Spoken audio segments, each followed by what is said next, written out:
Vous n'avez pas le temps, mais je vais rapidement vous parler de Cléopâtre, reine d'Égypte, requin politique et maîtresse de l'intrigue, qui savait gouverner un empire avec charme et astuce tandis que Rome s'embrouillait au Sénat. Fait 1. Cléopâtre s'était née en 69 avant Jésus-Christ à Alexandrie. Adolescente, elle étudiait les langues, la philosophie et la politique, se préparant à être la PDG de l'Égypte ancienne plutôt que simplement la fille de Ptolémée. Fait 2. À 18 ans, Cléopâtre devint co-dirigeante de l'Égypte avec son frère Ptolémée XIII. La couronne était lourde, les intrigues encore plus, mais elle la portait comme s'il s'agissait simplement d'un café du matin à Alexandrie. Fait 3. Cléopâtre parlait 10 langues et menait des négociations diplomatiques comme une stratège multilingue moderne. Parfois, sa ruse et son astuce ressemblaient à un film noir en direct. Fait 4. À 21 ans, Cléopâtre perdit le trône à cause de son frère, mais elle ne faiblit pas. Elle revint avec une flotte et le soutien de César, comme une start-up qui a perdu son bureau et revient avec du capital risque et une équipe. Fait 5.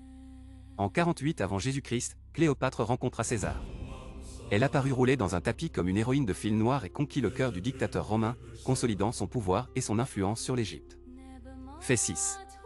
Après l'assassinat de César en 44 avant Jésus-Christ, Cléopâtre reprit ses manœuvres politiques. Elle naviguait entre les généraux romains comme une espionne en costume de luxe, préservant le trône et l'indépendance de son État. Fait 7. En 41 avant Jésus-Christ, Cléopâtre commença une alliance avec Marc-Antoine. Amour, politique et guerre s'entremêlaient comme dans une série politique romantique moderne, chaque scène débordant d'intrigue. Fait 8. En 40 avant Jésus-Christ, elle donna naissance à des jumeaux, Alexandre Hélios et Cléopâtre Sélénée. Même dans la maternité, Cléopâtre combinait tendresse et stratégie, comme une PDG donnant naissance à un héritier tout en renforçant sa dynastie. Fait 9. En 36 avant Jésus-Christ, Cléopâtre accompagna Antoine lors de campagnes militaires en Orient. Elle agissait à la fois comme commandante et diplomate, supervisant les troupes et les intrigues comme dans un film noir historique. Fait 10. En 34 avant Jésus-Christ, lors du triomphe à Thapsus, Cléopâtre et Antoine exhibèrent luxe et pouvoir, comme des stars politiques sur un tapis rouge, étonnant et intriguant le monde romain tout entier. Fait 11. Cléopâtre gérait l'économie de l'Égypte, contrôlant les céréales et les finances. Elle était comme la directrice financière d'un État ancien, où chaque action influençait la survie de millions de personnes, et ses intrigues affectaient Rome. Fait 12.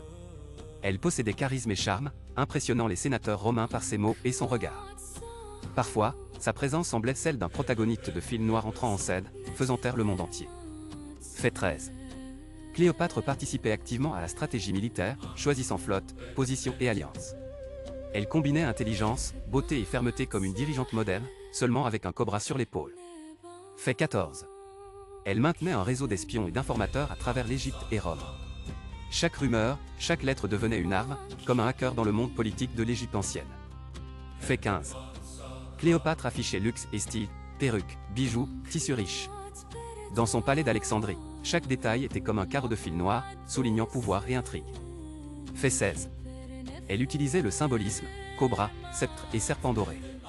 Chaque élément démontrait force, ruse et intelligence, comme si un réalisateur de film noir contrôlait lumière et ombre. Fait 17. Cléopâtre entretenait des alliances avec les dirigeants romains par des cadeaux, de l'attention et des manœuvres diplomatiques. Elle gérait les relations comme une maîtresse moderne de l'intrigue corporative. Fait 18. Elle comprenait la psychologie des ennemis et des alliés, anticipant leurs mouvements. Sa stratégie ressemblait à une partie d'échecs moderne à enjeux élevés, mais avec un drame historique. Fait 19. Cléopâtre combinait maternité et pouvoir, supervisant l'éducation et l'élevage de ses enfants. Elle planifiait la dynastie comme une PDG planifie l'avenir de son entreprise, avec ruse et calcul. Fait 20. En 32 avant Jésus-Christ, sa flotte avec Antoine fut vaincue à Actium.